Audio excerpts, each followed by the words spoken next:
He's had a rough couple of days and Prime Minister's questions was looming, but still this morning Jeremy Corbyn had to respond to the row over the national anthem. Would he sing it next time?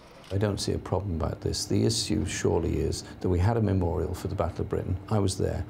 I showed respect for it, and I'll show respect in the proper way at all future events. That's what I'll be doing. Not exactly clear. Well, later the party clarified the Labour leader's participation in future events would, quotes, include singing.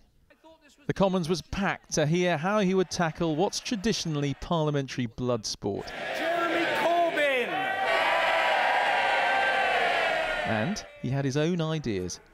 Many told me that they thought Prime Minister's question time was too theatrical, that Parliament was out of touch and too theatrical, and they wanted things done differently, but above all, they wanted their voice heard. There followed a selection of questions from what he said were 40,000 suggestions that had been emailed in. And I asked one from a woman called Marie. I've got a question from Stephen. I ask a question from Claire. David Cameron had to respond carefully to this new approach. If we are able to change Prime Minister's questions and to make it a more genuine exercise in asking questions and answering questions, no one would be more delighted than me. And that's how it stayed for the exchange between those two. It was only later, with a question on the new Labour leadership and the IRA, that the gloves really came off. The opposition leader has appointed a shadow chancellor who believes terrorists should be honoured for their bravery.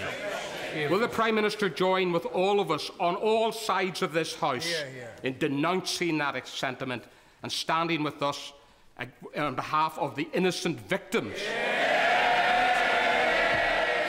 I have a simple view, which is the terrorism we faced was wrong, it was unjustifiable, the death and the killing was wrong, it was never justified, and people who seek to justify it should be ashamed of themselves.